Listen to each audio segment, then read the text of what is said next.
خدا فقط اینو ببینید، مثل گل سینه است.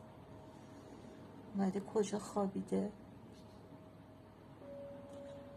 قربونش برم. من واقعا تعجب میکنم از آدمایی که میان میگن اینا رو زندونی کردید. اینا آخه کجا امن‌تر از کنار و آغوش یه آدمی که بهشون عشق میده. اینا اگه تو طبیعت باشن که آسیب میبینن، انقدر که کوچیکن.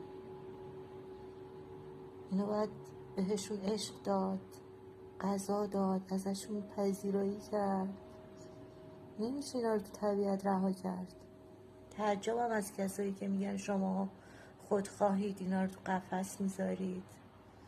یعنی واقعا متوجه این قضاوتاشون نمیشم. من که خیلی دوستش دارم واقعا. عشق منن.